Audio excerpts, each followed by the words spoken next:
Welcome to another episode of the Scholar Budget Podcast, where we help students like you to earn a debt-free degree and navigate finances.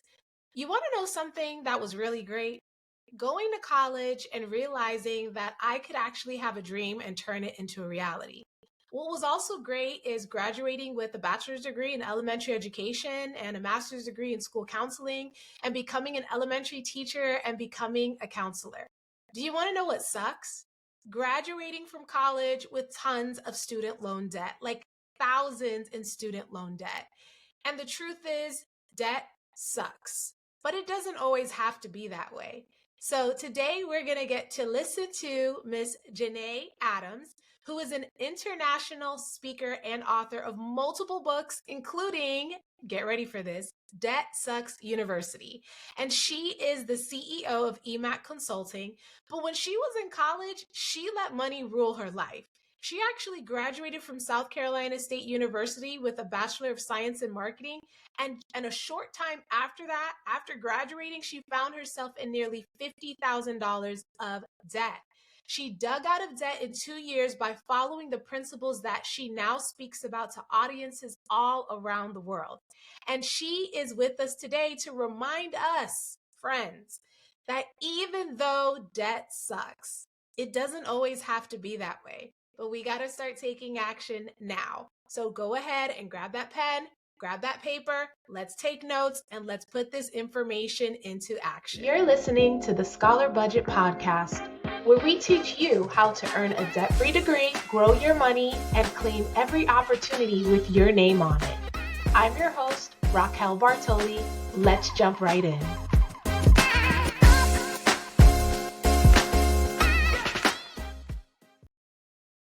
All right, we have Janae here with us. Welcome, my friend. How are you doing today? I'm doing good. How are you doing? I am well, excited that the holiday season is here amongst us and looking forward to spending time with family and decluttering. What about you?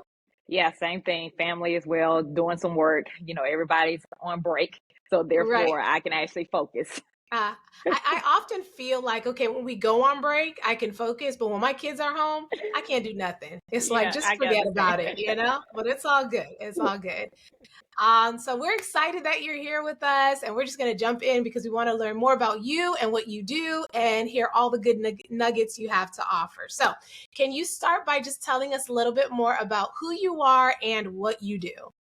So I am Janae Adams. I am the owner of EMAC Consulting, but most people know me by Debt Sucks University. So I personally paid off $50,000 of debt in 2 years. And so now my company for the last 14 years has worked with high schools, colleges, corporations with their employee financial wellness, as well as government entities when it comes to financial literacy. We've helped tens of thousands of people throughout not only the United States, but throughout the world when it comes to their finances. So that's me. Wow. I love the name Debt Sucks University. Can you tell us a little bit more? Like, it's so true, but where did the name come from? Yeah, I just thought about it. When I was paying off the debt, I'm like, man, debt really does suck. So that's how the first book came. The first book is called Debt Sucks University. And every time I meet people in the airport or anything, they see my shirt and it says Debt Sucks University. They're like, debt does suck It because it does. does. It sucks away your dreams. It sucks away opportunities because you don't have the money to do what you want to do. So that's what I've always been about, is being able to help people find money so that they can Right. do more of what they want to do. I love it. And I know you kind of breezed past this, but you said you were able to like overcome $50,000 in debt. And so there's some people with debt right now. There's some Yeah. students who are going to go into debt. So can you kind of share with us more about your college financial challenge and your Mm-hmm. journey? How did that debt come about and how did you get out of that debt cycle? Yeah, so a lot of people are really surprised by my story when they find out kind of where the $50,000 of debt came from. So I actually graduated college debt free with $10,000 in the bank because Wow. I went to school on a tennis scholarship, and the 10 grand came from an internship that I did. But I always Okay. tell people whenever I'm on stage, like, you don't know what life has in store for you. And especially when you end up getting married. So when I got married, then he came in with $25,000 of student loan debt that he didn't even know about, because he thought he was on a basketball scholarship. Oh my And that word. that is not so. Both of us are first generation college graduates, and Right. so that basketball coach convinced his parents to come to that school first, take Mm, out a student loan for that first year, and his basketball scholarship did pick up the rest. So that was from 1 year of college, that $25,000. wow. Yes, and so the other 25 grand I will take a little bit of blame for, because the car from college that he had broke down, and instead of us going to get it fixed, I didn't want to get it fixed again. So I'm like, let's just go get another car. Yeah. Like it's just $5. No, it was 25 grand because it was a brand new car. Oh And my so word. we got into $50,000 of debt just like that. And so and I love to tell people, I think I would have kept going into more debt, because I felt like as long as people are getting paid, the money's coming in, everybody's getting paid, we're good. And it was Right. I didn't make the change until I was laid off from my job. So Mm, basically, in one phone call, we lost 60% of our household income, a company car, and our health care, and we had a 1 year old at home. wow. So my back was against the wall. That's how 50 grand of debt gets paid off in 2 years. Yeah. And Yeah. and to hear you say that, because you're not the only one. Now that you say it out loud, there are some people who are living with the mentality, like you Mhm. said, like, okay, it's okay to have the debt as long as I Yeah. have a job and a way to pay it off. And we know that there's some debt that's necessary. Like some students Mhm. are going to have to take out student Oh yeah. loans. It is what it is. But then if you're carrying around that mindset that, oh, I'll pay it off, that Mhm. means you're going to end up taking on more than you need to take on. But Yeah. then if life happens, like you shared, then what happens when you can't pay that bill, right? And so this and another thing which you just mentioned is like it makes me think that when you're going to marry someone or you're going Mhm. to get into a relationship with someone, now both of your debt becomes Yeah. like each other's debt, because we're married now, we're together, Yeah. now we got to fight this debt together. So thank you for sharing that. That's wild. Like you graduated debt free, like you Yeah. made it, you are that Right. student. And then it's like, yeah, what happened was, but that's okay. That's okay because you Yeah. overcame it and you're going to share Mhm. with us what you did, and that's going to help us. Yeah. So, I love it. Okay, so what are some of the lessons that you can say you've learned from graduating college debt free, taking on debt, and then getting out of that debt? And how do you then translate those lessons that you've learned to students that are in high school and college, so that it makes sense to them now, even though they're not in your Yeah. shoes yet? Yeah, and the strategies are the same whether you have debt or not. So whenever I speak to high school students, it's about finding ways to save money now. Okay, being able to Right, cut back on some things. Like, I can't believe how many high school students do DoorDash. I just like I can't even do DoorDash, and you're doing right, DoorDash and Uber Eats, and you're doing it 3 times a week.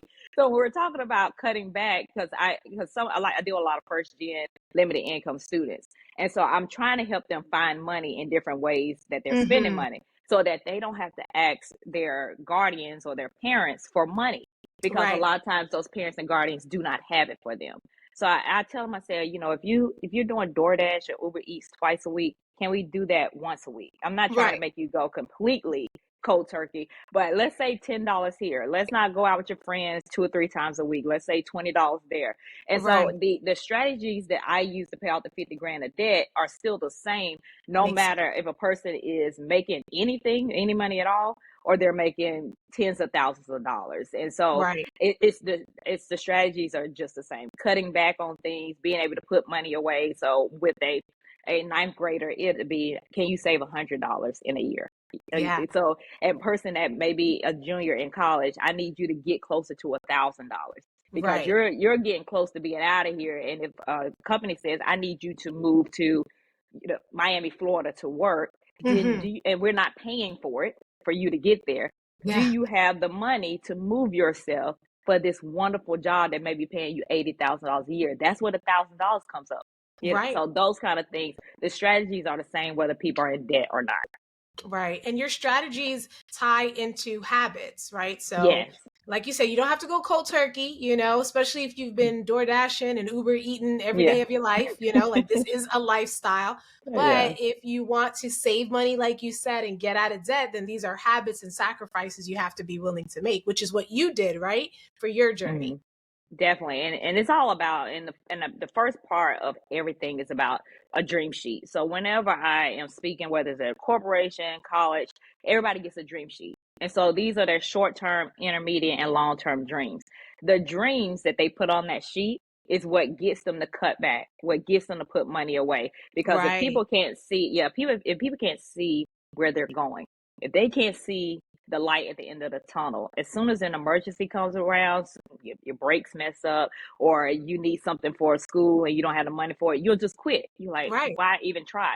But that dream sheet keeps you going. Mm, Basically, it starts at 6 to 12 months, and 3 to 5 years, 5 to 10 years. It keeps you on a kind of long term focus. And right. that's what not only students need, but employees and people out in the community. Awesome. And so I know you've helped many people go through the process Yeah. of getting their student loans figured out and forgiven. God bless you, my friend. You are an angel sent from heaven and living on this earth. So, can you share more about that? Like the process, like what Yeah. does that look like to be this? Listen, let me tell you, as a person who's had student loans Hmm. and had my loans forgiven, it is like Awesome. Yes. it really is like a release, like you can kind of breathe better. Like at first you could breathe before, but when you Yeah. know that thing is removed from you, so tell me, what does that look like? What does that process look like? How does it make you feel to be able to provide this service for people? I know that's a whole bunch of questions, but I want to know No, everything. yeah. Well, the good part is like within a year, it was probably a little bit over a year. I helped people pretty much get over $3 million in student loans forgiven, and That's so huge. that is exciting for me. I'm all about closing the wealth gap, and that was the one of the easiest ways I have found to close the wealth gap has been to help people with their student loans. And so right now you have a few ways for student loan forgiveness. The biggest one is people who work in the public sector. So public sector loan forgiveness. So I knew that had to be what yours is. And so those of you all who are teachers, those of you who work on college campuses, are you a nurse? You're a doctor. You work as a fireman. You're in the military and the armed forces. Just think about the public sector. If you work for the government, you all qualify for public sector loan forgiveness. And the only thing you have to do is pay the amount that they want you to pay for Right. 10 years, and then the rest is forgiven. And so that's why you see these people with $100,000 of student loan forgiveness. I had one that's $269,000 of student loan forgiveness. Miles. It's because if you make your 10 years and stay on track, they'll forgive the rest. Another one is the total and permanent disability. And that one is actually pretty easy because they are just going to look at the Social Security Administration and pair it with the Department of Education. If you're on that list, it's You're good to forgiven. go. You're good to Wow. go. They actually have the easiest, okay? They don't have to do the 10 years and all that kind of stuff. And Right. then you also have the bar of defense. So if you went to an institution, a lot of times for-profit colleges, which I would love for everybody that watches this to stay away from, Mm-hmm. for-profit colleges, and they close down on you, you Right. have a defense to get your student loans forgiven. And for many of you, if you want to further your education, you need to get those student loans forgiven because that is taken away from the financial aid you can get. So Mm-hmm. those are pretty much the top three. There are Okay. others, but those are the top three. We have income driven repayment that they're looking at right now. The student loan forgiveness you're seeing currently has come from fixing the mistakes in the income driven repayment program. Right. So that is another one that was the most recent that you've seen about 4 billion get of 80,000 borrowers got $4 billion forgiven. That's That's 80,000 people that don't have student loans anymore, and that was just a one. So right now, the government, well, the Department of Education, in the last 3 years has forgiven about $132 billion. So student loan forgiveness is happening. right. And I'm a part of that pool, like I said. And initially when I took out my loans and I knew about public service loan forgiveness, Mm, I didn't know there were going to be so many loopholes to jump yeah, through. And yeah, it was like, what? So, I think it was like one of the positive things that came from the pandemic is that they reevaluated and looked yes, at this program and realized that a lot of people weren't getting their loans forgiven based on the opportunity that they provided. So, I'm so grateful that you're able to help. Like all of this information you're sharing is is going to be new to some people. Some people Yeah. have heard of it and they're not taking action on it. And for those students who have those loans and they're like, what am I going to do? At Hmm. least we know there's some support there, but you got to follow through on your end, depending on what category you fall under. So thank you for sharing that. And if people want to find out more about like student Yeah. loan forgiveness and the Hmm. process, is there a payment plan? I mean, like, do they have to pay to get this done? Where should they Now, go for more information? everything is free. It's through the Department of Education. So just go to studentaid.gov. So Okay, studentaid.gov, and if you put in a search box public sector loan forgiveness or PSLF, it'll come up. If you put in borrowed defense, it'll come up. If you put in total and permanent disability student loan forgiveness, it'll come up. You just put the perfect. words that you need to put in there, and they will guide you through it. And if you still say, I can't figure this out today, call them, stay on the Right, phone, and let right. them They'll help help you. you. Let them Yes. help you. Might be on hold for a little bit, but they will help Exactly. you. But it's worth it. If you got tens of thousands Yes, of dollars in student loans, sit there. exactly. That's your job for now. Okay. Yeah, exactly. I love it. And so, how do you personally encourage students to earn a debt free degree? So I always tell them, whether in high school or college, to look for scholarships. Not only scholarships that are national, which can be a little bit harder to get because Right. everybody's going for those, but Yeah. also the ones on your campus or the campus you plan to go to. You can even zero it down to the major, because sometimes, like, the business school will have scholarships that's just for business students. So Right. whenever I, donate to my university, it might be to the tennis team because I was on the tennis team, or it'll be to the business school because I want business students to be able to get that money. So Right. you can even zero down as far as that, and then look locally. Look at Mm-hmm. your Eastern Stars or your different fraternities and sororities or foundations within your city, because guess what? You're trying to go after those scholarships that are not as competitive, like Right. has less people going out there. And I always talk Exactly. about being able to work too if you can. Do not work a lot. I don't want you to work so much that your academics suffer. But Yeah. there Yeah. is a site called Rat Race Rebellion. So Okay. Rat Race Rebellion. And Okay. of course you have to be 18, but you don't need a degree. These are real work from home jobs, that customer service, those kind of things. And I always tell students to stay to what they know. So United Mhm. Airlines and American Express and United Healthcare, stay with those people. But those jobs tend to pay about $15 to $25 an hour, and they're Okay. part time. So that's why I tell the students, because I don't want you working 8 hours a day.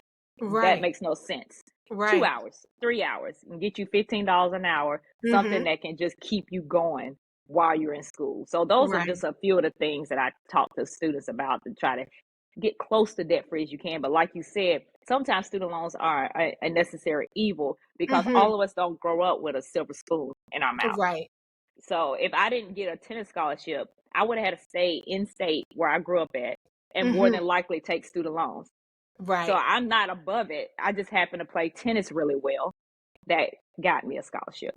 Yeah, and it's really, at least for me, my thinking is like, let's stack every opportunity so Hmm. that we can at least minimize that number. Yes. So some students, they kind of get fixated on like the FAFSA, like I'm gonna do the FAFSA and Hmm. the FAFSA is Yeah. gonna cover everything, and that's not necessarily true. Okay, you can complete that FAFSA and they give you a few pennies, and then it's like, Yeah. okay, how are you gonna pay for the rest of this plus Exactly. all the other things? So like you said, like getting that part-time job, applying for those scholarships, looking for internships, going to Hmm. a community college Yes. versus a Definitely. private college. So it's a couple of things. So thank you for sharing that and co-signing what we share on the scholar Yeah. budget. So You like you do students, a if you very don't believe great. me, I thank you. Just like you thank right, me with the right. student loan forgiveness, I thank you for the work that you do. Yes, absolutely. So this is good. Awesome. And so your first book, Debt Sucks University, again, love the name, is specifically geared towards college students. Can you share a sneak peek into some key tips or Hmm. advice that you offer to help students navigate the financial challenges of university life? Yeah, so like once again, making sure you find any kind of way to make some money. Like we Hmm. already talked about Rat Race Rebellion, but also being able to do work studies while you're there and get ready for your internships. Don't wait till your senior year or your last year at a community college to say, "Oh, now I'm gonna do an internship." It's too Right. late. It's too late then. So I tell people in the book, get paid internship. You are not working for free. And a Hmm. lot of, like I said, a lot of the students that I deal with are first gen. I was first gen. We can't afford to work for someone for free. Right. We need We money. need this money Okay. We right need that money. Exactly. And so making sure that you, as soon as you step on a campus, you're going to the career center. They need to know your name. They need to know what you have to offer so that they can start helping you your first year. So when it right. comes to the end of your sophomore year or your junior year, you're in a paid internship. My internship was annually $45,000, which means What? I was bringing three. That's how I got to 10,000 in 8 months. It was really supposed. It was 24,000. I worked for 8 months at $3,000 each, and I spent Wow. 14 of it. So Okay, we can see okay. my financial issues with the writing on Yes, the wall in yes. college. But that's the kind of internships that are available for students. So I want you to start planning as soon as you get on that campus. You're Okay. a lot of people, and I know I might get knocked for this. A lot of people say, college is for finding yourself. For me, it wasn't that. Like, I Mm-hmm. was going to college to get a really good job to help my family and Right, to help my mother. It wasn't about finding myself. So as soon as I stepped on that college campus, it was about business. Not right. only to stay on that tennis team, to keep that scholarship, but to make sure my academics was right and to get an internship that I knew I was going to work for that company after college. And it worked all in that fashion. So in Mm-hmm. the book, it's really talking about internships. It's talking about making money through your hobbies. So Yeah, anything that, tutoring to make some money, you don't have to get a job. You might be great at tutoring. Do that. If you're a yeah. student athlete, go find a local elementary school and charge $25 an hour. So Very it's true. all of the book is all about finding extra money, saving money, and making money. That's really what it's about. It's Absolutely. about money. Yeah, yeah, yeah. And I've heard the same thing. You go to college to find yourself. And I Yeah. think you can find yourself in the midst of everything you Yeah, said, because when you definitely. go to the career center, you're not just going there for your resume, but you're going to be networking, you're going to be Yes. learning, you're getting to know people on Hmm. campus. And I share with students that there's an opportunity to work at your college, not through work study, but just getting Hmm. a job on campus. So now you're a student on campus, you're collecting a paycheck, plus you're taking advantage of the tuition remission if your school offers it. Hmm. But those positions become available to those who are going out there. They're going to student life, they're going to the cafeteria, they're Yeah. going to the library, they're making those connections. And in the process of all of this, you will find who Yes. you are and who you're meant to be. But we got to get this money. Okay. Yeah, So, exactly. okay, let's find yourself and get the money at the Make the same time, money. please and thank you. Exactly. Awesome. Exactly. And so, again, thank you for sharing all of these nuggets. Is there anything else you'd like to let our listeners know when it comes to either the student loan, area, what that looks like, what you Hmm. envision in the future, or anything else when it comes to just students, college, paying for it, and navigating finances? And I would tell people, those who are already out of college or you're in college and you may be looking at your debt, if you have any, like it's just a mountain you don't feel like you can climb. Okay. You Mm-hmm. don't feel like you're ever going to get there. I tell people all the time, I said no for 2 years so I can say yes for the rest of my life. And Ah, so I just want you all to get to your yes. And your no may only be 2 years. Your no may be 5 years. Whatever it is, it ain't the other 60 that's left or yeah, the next 70 that's left. right, And you want right. that 60 or 70 years to be all yes. When a lot of people, not only in this country, but around the world, they have a whole 60, 70, 80 years of just no because Mm, they just cannot afford it. They don't get to live their dreams. They don't get to live the life they were destined to be. And I don't want that to be anyone on here that's watching this. right. So let's say no to the Yeah. Uber Eats, to the Starbucks, okay, to eating out every day, to all the TikTok products. You do not need that Exactly. lip gloss from TikTok. And you don't need that new cup, okay? So, yes, you got to say no for a short time so you Yeah. can say yes for a very long time. I love it. Yeah. And friend, for any school, college, high school Hmm. program that wants to connect with you, or people who just want to know more about what you're doing and how they can learn from you? Because I know you're doing awesome things. I always Yeah. see you on the news, and I'm like, look at my friend, I love it. So, can you leave us your information? I'm also going to put it in the podcast review area. But can you share how our listeners can connect with you outside of the podcast? Yes, they definitely can find everything that they need at debtsucksuniversity.com. So, wanting me to speak, the books, the online products, all that, to contact me and my team, debtsucksuniversity.com. Awesome. I don't think anyone's going to forget that. So Oh. beautiful. Hey there. I hope you were taking notes and you're ready to implement what you heard. If this podcast inspired you or helped you in any way, I would love for you to subscribe, follow, and share this with a student, parent, or educator you care about, because sharing is caring. Also, your feedback means a lot. So please leave a written review of this show on Apple Podcasts. And if you ever want to connect outside of the podcast, you can find us at the Scholar Budget on Insta or the Book of Faces. So until next time, shine bright and put in the work so we can make those dreams a reality. Bye!